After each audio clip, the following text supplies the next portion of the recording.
यहाँ पे हम देख लेते हैं कुछ और rules, some rules related to adverb. तो यहाँ पे हम एडवर्ब से रिलेटेड कुछ और रूल देखेंगे। तो सबसे पहले हम बात करेंगे अपने रूल नंबर 1 की। अब जो ये रूल नंबर 1 है वो क्या कहता है, तो रूल नंबर 1 कहता है else is followed by but and then follows rather other and otherwise. तो जो एल्स वर्ड है उसके साथ तो हम बट का यूज करते हैं, एल्स और बट को हम एक ही सेंटेंस में रखते हैं, और जो हमारा रादर है, अदर है या फिर अदरवाइज है, इनके साथ हम देन का यूज करेंगे। तो ये क्लियर हो गया कि जो हमारा एल्स है उसके साथ तो हम बट का यूज करेंगे, और जो हमारा रादर, अदर और अदरवाइज है उसके साथ यूज करेंगे हम देन का। तो यहाँ पे देख लेते हैं, I would rather die than beg. तो आई वुड रादर, तो रादर वर्ड है और उसके साथ हमने देन का यूज किया है, तो ये हमारा करेक्ट सेंटेंस है। अब it is nothing else than sheer foolishness. तो इट इज नथिंग एल्स, तो देखो एल्स वर्ड है तो हमने क्या कहा, एल्स के साथ हम बट का यूज करेंगे, देन का नहीं। तो हम यहाँ से देन को हटा देंगे, तो देन को तो हम यहाँ रिमूव कर देंगे और इसके साथ हम लगा देंगे बट। तो it is nothing else but sheer foolishness. तो ये आपको क्लियर हो गया कि जो एल्स है उसके साथ तो हमें बट लगाना है, और जो रादर है उसके साथ हमें देन का यूज करना है। तो यहाँ पे एक सेंटेंस और देख लेते हैं हम, जैसे Rahul had no other alternatives but to work hard. तो यहाँ पे देखो सेंटेंस है कि Rahul had no other alternatives but to work hard. तो राहुल के पास कोई अदर दूसरा ऑल्टरनेटिव नहीं है वर्क हार्ड करने के अलावा। तो देखो यहाँ पे वर्ड आया है अदर, जबकि मैंने क्या बोला कि अदर के साथ हम देन लगाएंगे, तो अदर के साथ हम बट का यूज नहीं करेंगे, तो यहाँ पे हम देन लगा देंगे। तो सेंटेंस क्या हो जाएगा कि Rahul had no other alternatives than to work hard, कि राहुल के पास वर्क हार्ड करने के अलावा दूसरा ऑल्टरनेटिव नहीं है। तो ये क्लियर हो गया कि जहां पर भी आपको रादर, अदर या अदरवाइज दिखाई दे वहां पे हम क्या करेंगे, देन लगाएंगे, बट का यूज नहीं करेंगे या किसी और वर्ड का यूज नहीं करेंगे। तो नेक्स्ट देख लेते हैं हम, जैसे यहाँ पे Rohit has no one else to talk to except his wife. तो जो यहाँ पर सेंटेंस है वो क्या लिखा है कि Rohit has no one else, Rohit के पास कोई नहीं है टू टॉक बात करने के लिए, टू एक्सेप्ट हिज वाइफ उसकी वाइफ के अलावा। तो अभी हम क्या देख रहे हैं, यहाँ पे एल्स वर्ड है, एल्स का है, तो एल्स के साथ हमें क्या लगाना है, बट लगाना है। तो हम एक्सेप्ट नहीं लगाएंगे यहाँ पर, इसको एक्सेप्ट को हटा देंगे और यहाँ पर बट लगा देंगे कि Rahul has no one else to talk to but his wife, कि अब उसकी वाइफ के अलावा उसके पास कोई दूसरा बात करने के लिए नहीं है। Rahul has no one else to talk but his wife. तो ये क्लियर हो गया आपको कि जो एल्स वर्ड है उसके साथ हम बट लगाएंगे, और जो रादर, अदर और अदर देन है उनके साथ हम देन का यूज करेंगे। नेक्स्ट देख लेते हैं रूल नंबर 2। तो रूल नंबर 2 क्या कहता है, रूल नंबर 2 हमारा कहता है कि एडवर्ब्स, कौन कौन से adverbs, seldom, never, nowhere, nothing, hardly, scarcely और neither, barely, rarely are negative. तो जितने भी मैंने यहाँ पे एडवर्ब लिखे हैं ये सब कैसे हैं, नेगेटिव हैं इन द मीनिंग। तो ये मीनिंग में ऑलरेडी नेगेटिव है, तो कहीं पर भी आपको सेंटेंस के अंदर अगर ये मिल जाते हैं तो ये हम क्या करेंगे, अगर इसको हम कहीं पर दिख रहा है तो हम इसको नेगेटिव सेंस में लेंगे क्योंकि ये नेगेटिव है। जैसे I rarely went to meeting nobody. तो देखो आई रेयरली, रेयरली मतलब मुश्किल से ही, वेंट टू मीट नोबडी, तो नोबडी भी एक नेगेटिव वर्ड हो गया और रेयरली भी खुद में एक नेगेटिव वर्ड हो गया। तो दो नेगेटिव वर्ड एक सेंटेंस में नहीं आएंगे, तो हम नोबडी को तो यहां से हटा देंगे और इसकी जगह लगा देंगे एनीबडी, एनीबडी। तो सेंटेंस क्या हो जाएगा, I rarely went to meet anybody, कि मैं रेयरली मतलब मुश्किल से ही किसी से मिलने गया। तो मैं मुश्किल से किसी से नहीं मिलने गया, किसी नहीं से मतलब नोबडी मतलब कोई नहीं, तो कोई नहीं से तो मिलने नहीं जाएगा, तो एनीबडी किसी से मिलने नहीं गया। तो नेक्स्ट हम देख लेते हैं, she hardly knows nothing about me, कि वह मुश्किल से ही मेरे बारे में नहीं कुछ नहीं जानता, मेरे बारे में कुछ नहीं जानता मुश्किल से ही। तो मुश्किल से ही खुद एक नेगेटिव वर्ड है, जो हार्डली है वो अपने आप में एक नेगेटिव वर्ड है। तो हम यहाँ पे क्या करेंगे, नथिंग नहीं लगाएंगे, हम इसको हटा देंगे और यहाँ पे लगाएंगे एनीथिंग, कि वह वह मेरे बारे में कुछ भी नहीं जानती है, मतलब मुश्किल से ही जानती है, यानी कि वो मेरे बारे में नहीं जानती है, हार्डली यानी मुश्किल से ही जानती है का मतलब बहुत कम जानती है। तो ये क्लियर हो गया आपको कि जो ये वर्ड है हमारे नेगेटिव वर्ड है, उनके साथ हमें किसी दूसरे नेगेटिव वर्ड का यूज नहीं करना है, बिकॉज वो खुद में ही नेगेटिव है। तो ये रूल नंबर हमारा 2 था। नेक्स्ट देख लेते हैं हम रूल नंबर 3। अब जो रूल नंबर 3 है वो क्या कहता है, नेगेटिव वर्ड्स, कुछ ऐसे नेगेटिव वर्ड्स हैं जैसे कि नोट और नेवर, तो उनको हम किसके साथ यूज नहीं करेंगे, उनको हम deny, forbid, both, unless, until, lest, hardly, scarcely, rarely, seldom and to और टू वाला जो स्ट्रक्चर है उनके साथ हम इज और नोट का यूज नहीं करेंगे, उनके साथ हम नोट और नेवर का यूज नहीं करेंगे। तो कैसे नहीं करेंगे नोट और नेवर का, देख लेते हैं। जैसे सेंटेंस यहाँ पे हम एग्जाम्पल देख लेते हैं कि both of us are not going there. तो both of us are not going there लिखा है कि तो बोथ के साथ मैंने क्या कहा कि नोट का यूज नहीं करेंगे, तो ये सेंटेंस हमारा गलत हो गया। तो हम इसको कैसे बनाएंगे, हम यहाँ पे neither of us is going there, कि वहां पर कोई नहीं जा रहा है, हम में से कोई नहीं जा रहा है, neither of us is going there.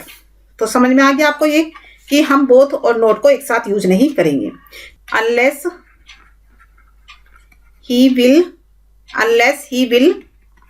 Note कम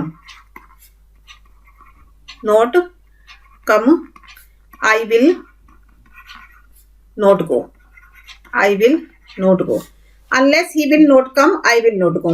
तो देखो अनलेस वर्ड और नोट वर्ड दोनों साथ में नहीं आ सकते, क्योंकि हमने क्या बोला है कि नोट और नेवर के साथ ये सारे वर्ड नहीं आ सकते। तो हम क्या लिखेंगे इसको, unless he will come I will note गो।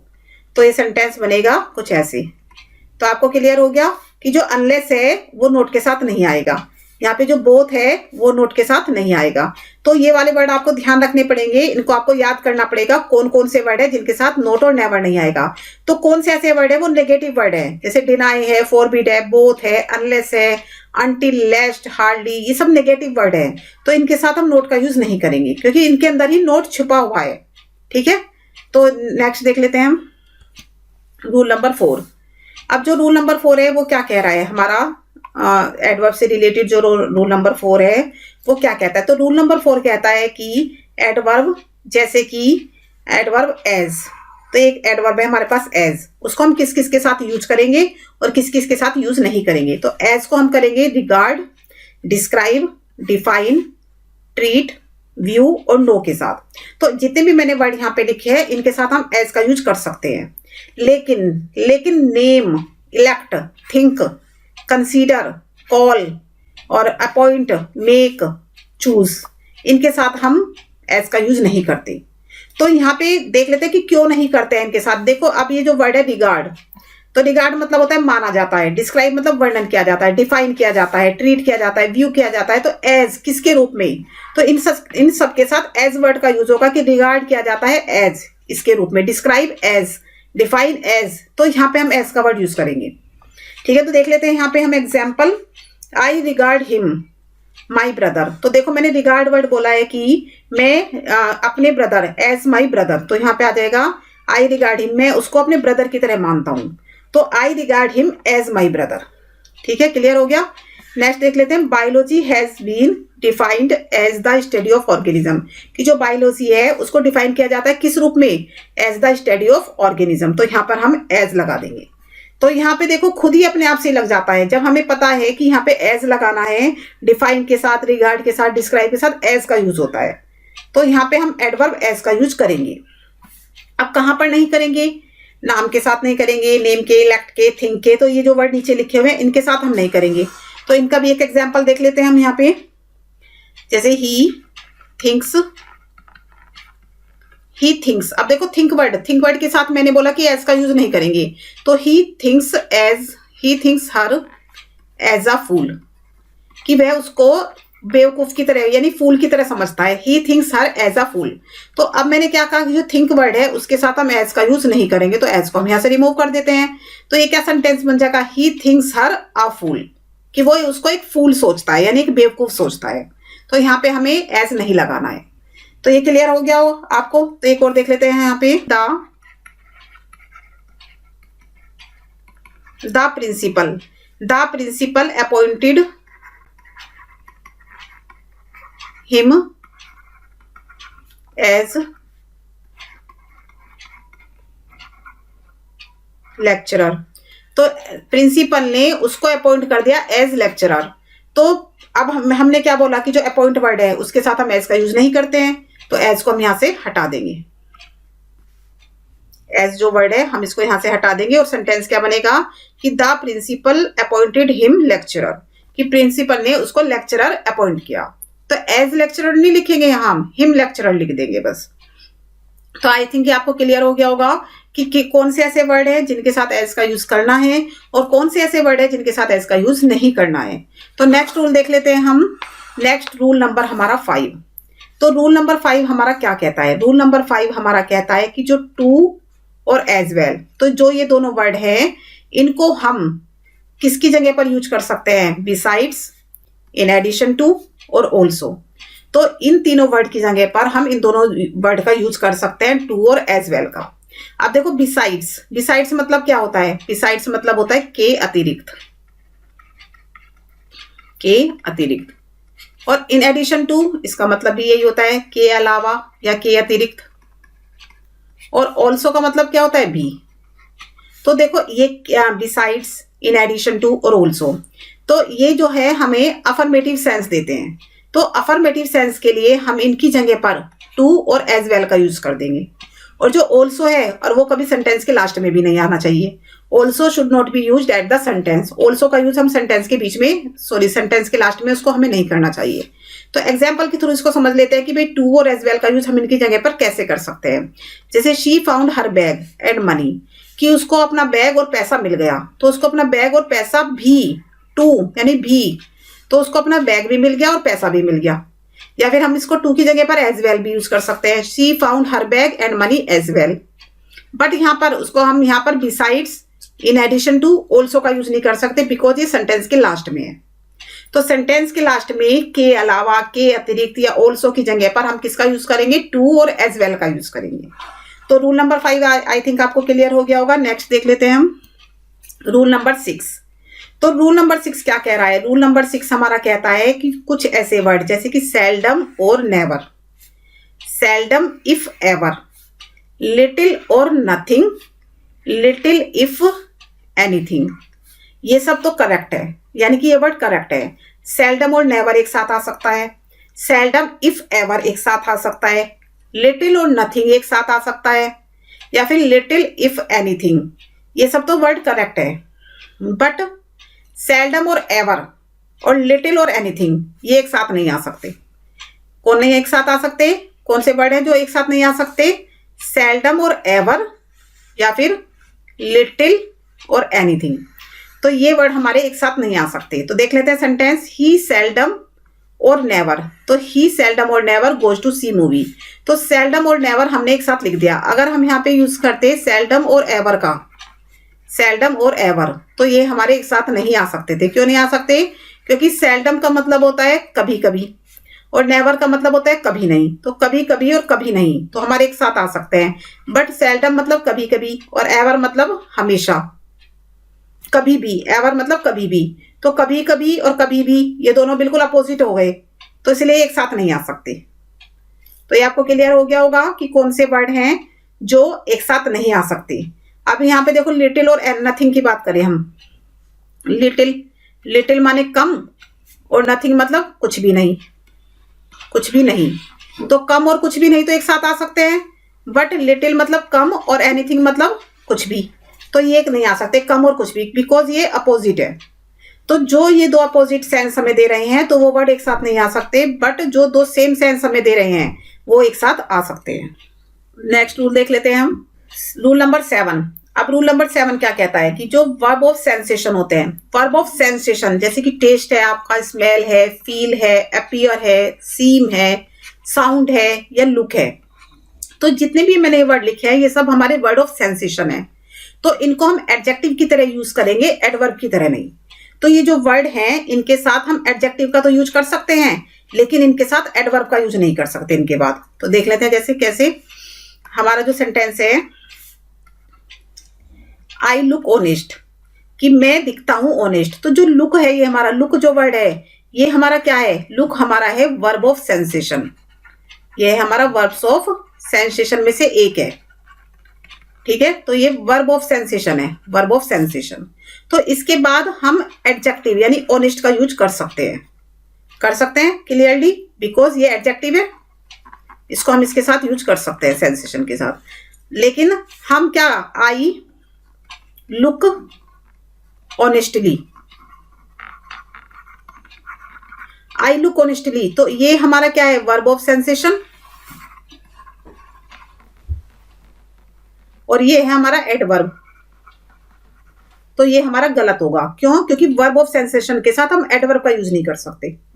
अब यहां पे देखो, आई वर्क ऑनेस्टली, तो मैं काम करता हूं ऑनेस्टली। अब जो वर्क है ये क्या है? ऑर्डिनरी, ये है हमारा ऑर्डिनरी वर्ब है।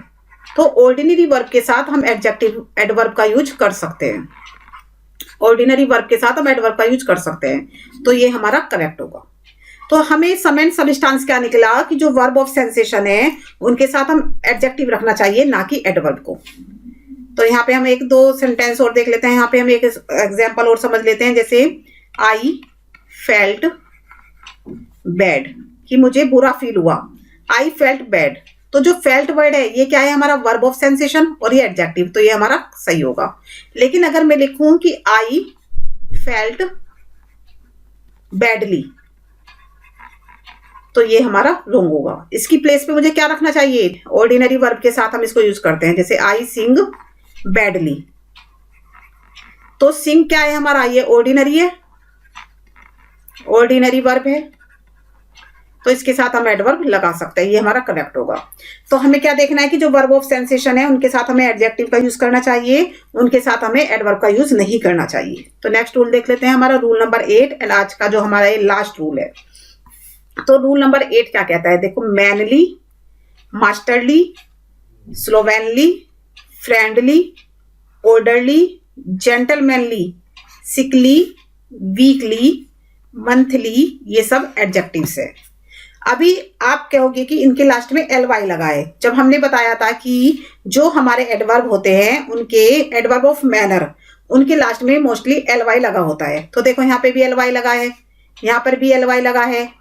तो जितने भी ये हमारे एडजेक्टिव्स दे रखे हैं सबके लास्ट में ly लगा है। तो ly लगा होने की वजह से हमें इन एडजेक्टिव को एडवर्ब नहीं समझना है। हमें ये नहीं सोचना कि भाई ly लगा है तो ये एडजेक्टिव है, वो सॉरी ये एडवर्ब है हमारे, नहीं, ये हमारे एडजेक्टिव है। कभी भी हमें ये गलती नहीं करनी है कि ये एडवर्ब है, तो हमें इनको एडवर्ब की जगह पर यूज नहीं करना है, बिकॉज ये एडजेक्टिव्स है। जैसे हमने देखा ही बिहेव्ड फ्रेंडली, कि वह बिहेव्ड करता है कैसा? फ्रेंडली। तो ये क्या है हमारा? ये सेंटेंस रोंग होगा। क्यों होगा रोंग? क्योंकि ये हमारा एडजेक्टिव है। He behaved in a friendly manner, तो ये हमारा करेक्ट होगा, बिकॉज फ्रेंडली मैनर से, यानी कि तरीका कौन सा है हमारा? फ्रेंडली है, ठीक है। मैनर फ्रेंडली है, तो ये हमारा एडजेक्टिव है, ठीक है। तो हमें क्या करना है कि जो ये वर्ड है हमारे फ्रेंडली वगैरह जितने भी हमारे ऊपर वर्ड हमने लिखे हैं, ये ऊपर गिवन वर्ड है, इनको हमें एडवर्ब की जगह पर यूज ही नहीं करना, बिकॉज ये हमारे एडवर्ब है ही नहीं। ly होने की वजह से हमें ये मिस्टेक नहीं करनी है कि ये हमारे एडवर्ब हैं, ये हमारे एडजेक्टिव्स है। तो ये आपको ध्यान देना है, तो ये आपको माइंड में रख लेना है कि कौन कौन से वर्ड है, ठीक है। आई थिंक आपको ये क्लियर हो गया होगा। तो जो हमारी आज की क्लास है एडवर्ब, तो उसमें हमने क्या क्या पढ़ लिया? हमने उसमें एडवर्ब की डेफिनेशन को पढ़ लिया, हमने टाइप्स ऑफ एडवर्ब के बारे में पढ़ा, पोजीशन के बारे में पढ़ा, और कुछ हमने रूल्स देखे जो कि एडवर्ब से रिलेटेड थे।